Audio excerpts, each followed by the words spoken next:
What is you going to ask? I was going to ask you about the law. I mean, just want to check with you. I mean, the state government has come up with 1 or 2 laws of their own since you guys took over. And this is another one, the anti-hockey This is an law. amendment of the Constitution. Amendment. First amendment of the Constitution. Of course. And I'm sure you know very well that since it's already been said that it's unconstitutional, you must have a very strong feeling that it is going to be said it's unconstitutional anyway. So why is it that you're still pushing ahead for this amendment? Because I think the time has come for us to move into the modern age of democracy and accountability. We must shed the old and bad ways,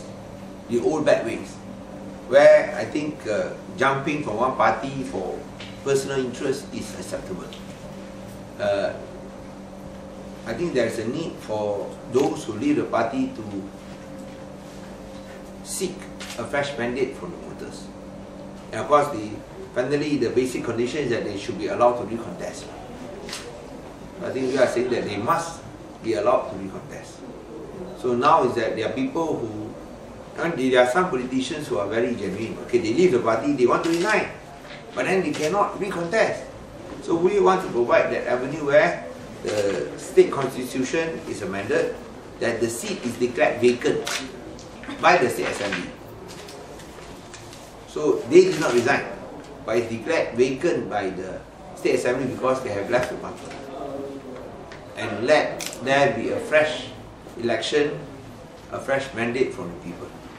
Have you got whiff of anyone, any people whom you know, I mean, what you've heard so far, or people who may want to jump in the coming general elections, you know, those kind of things. Also, it's like a preemptive move to actually stop this from happening.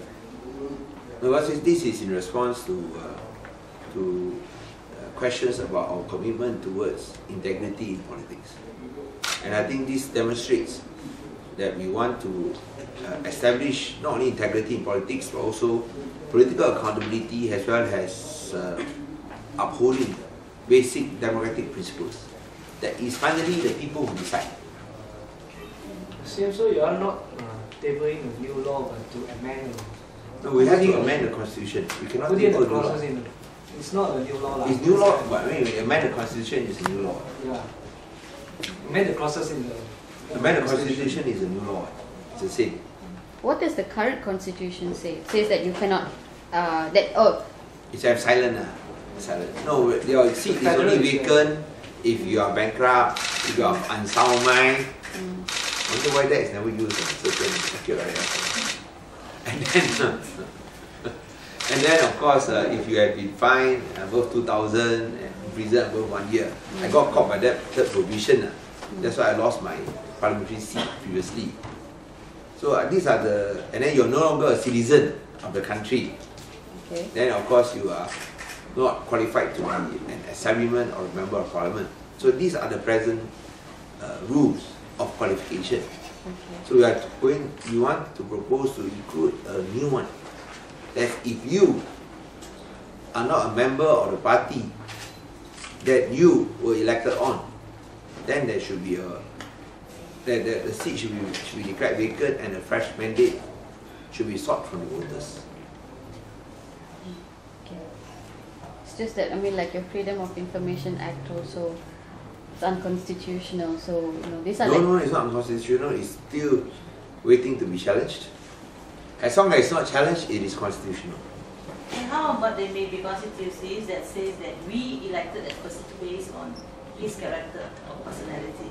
Let that be.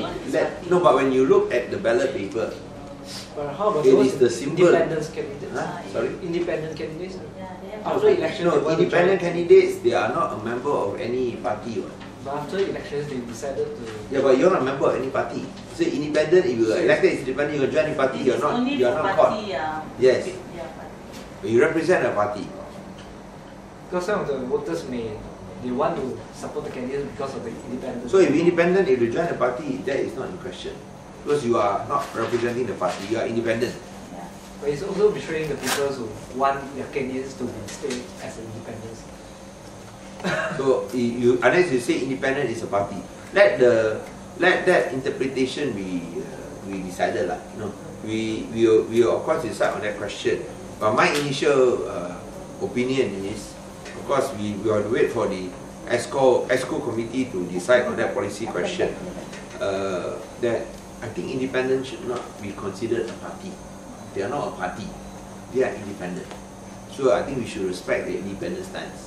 If they want to join a party, then that's different. They did not represent a party in the first place. Yeah, their voters don't want them to. Don't want them to join anybody. That's why they support them. Yeah, that's why they. So that is your interpretation.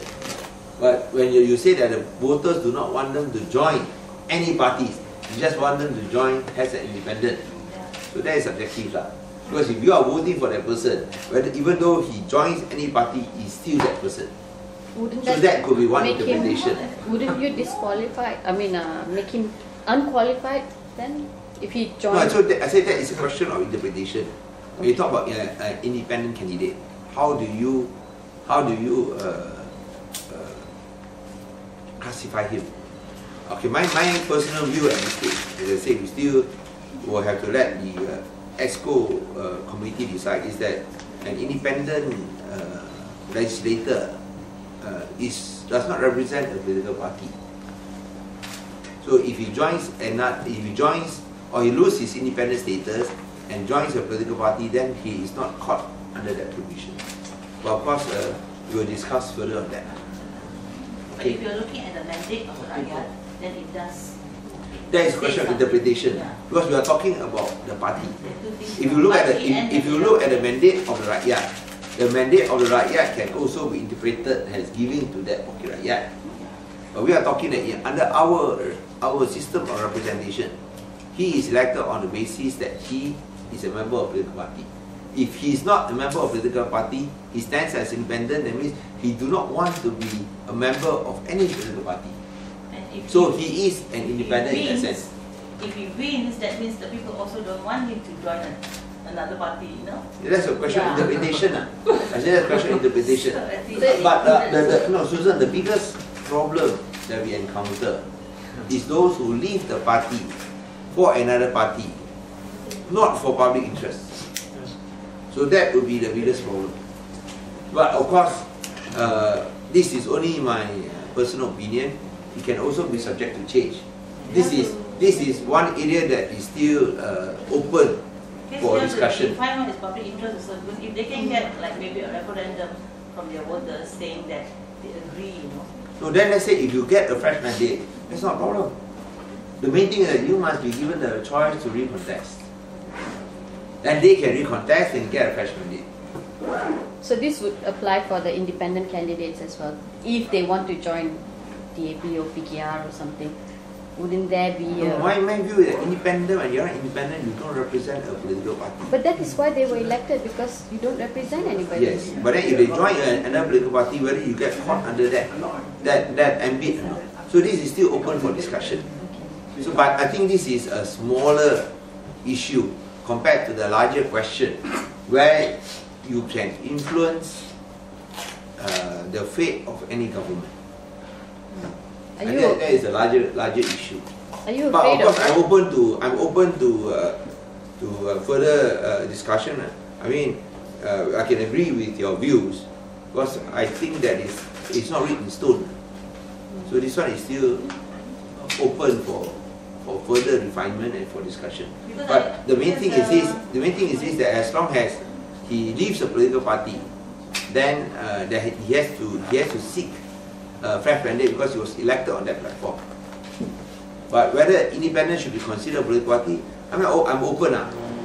Yes or no, because my personal view is that it is not, but I'm willing to be persuaded otherwise. I mean, we foresee a lot of independent, because maybe there will be three-quarter fights. There are also many like smaller parties who want to join we don't the foresee race. there will be many independents. There will be a few, I think.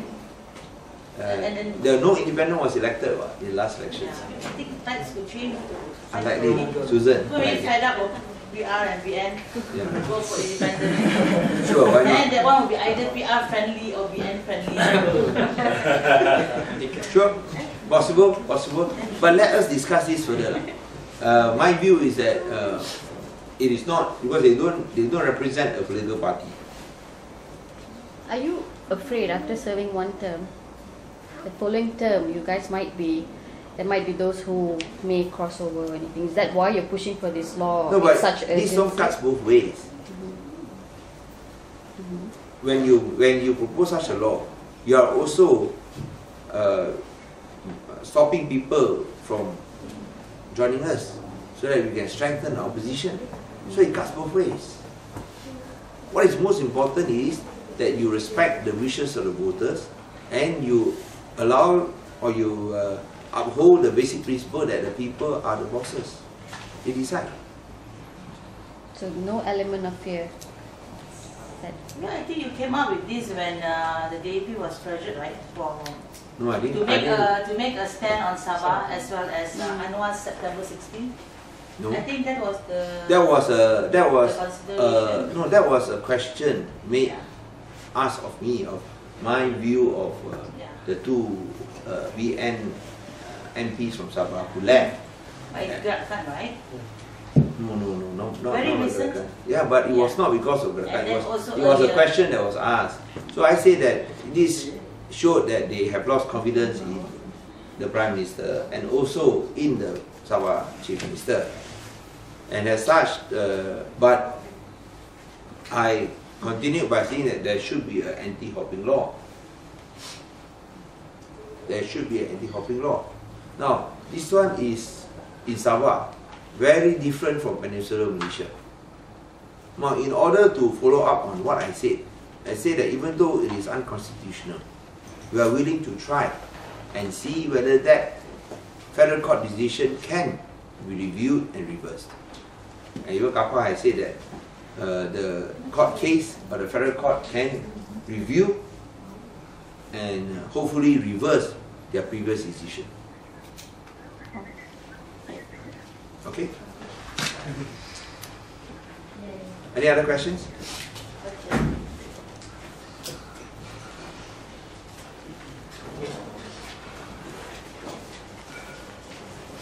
So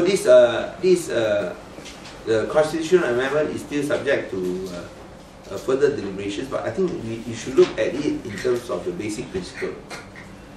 So we are making this proposal in order to fulfill the basic principle that crossovers should not be allowed, without, of course, impinging on the basic right of freedom of association. Anyone can join any party they wish, but if you're a Rocky Riot, I think you've got to return the mandate back to the people. And we are open to further deliberations. This specialist committee, this specialist EXCO committee, where we will decide on policy issues, but we will get our lawyers to advise us how do we craft the correct legal language. Bearing in mind that bearing in mind, of course, I'm sure the AG will be strongly opposed to our efforts to propose this constitutional amendment. Already got the draft? We want to discuss further. If not, we wouldn't be establishing this specialist committee. I mean, it's only it's an amendment that appears simple, but yet may not be so simple, because there are wide ramifications, especially when you know that you'll be challenged in court. hopefully this doesn't become another false progressive law like all the others, the Peaceful Assembly Act and things like that. I mean, you guys are pushing for it, but then it can only go to a certain level. It doesn't go all the way. Yeah, but you still got to continue to push boundaries, isn't it? Yes. Isn't it better than not doing anything at all? I mean, as I always say before, I prefer to fail trying than fail to try. Because some are saying that you guys are doing this to earn brownie points. Well, in that case, let Barisan Nasional do it. Why is it they do not want to earn brownie points if there are brownie points to be earned? You see us getting Politicians, hammered. after all. You see us getting hammered every other day. You see us getting hammered every other day. No, but if these are us as brownie points, Barisan Nasional should do it. Why is Barisan Nasional not doing it? Instead, you see us being hammered every day. And I'm not talking about reports, I'm talking about special column write-ups. Hammering, saying that for this reason, for that reason. I think we should try to push the boundaries. As I said before, we prefer to fail trying than fail to try. PN also seems to be in a disagreement because like they are pushing the DAB to make a stand on it, and yet on the other hand they are also opposing it. So I think within BN is also.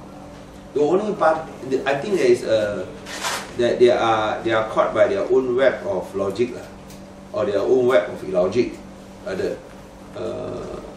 But if you look at the BN component parties, so far PBS is the only one that has come up to say that there is some merit in the proposal, principally because they were victims of such hopping amongst Wakil Rakyats.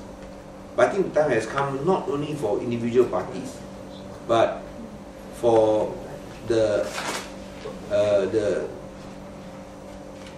for clean and healthy political culture. I think this effort must be tried. I think we must try to make it illegal for legislature to hop without going back to the voters for fresh mandate.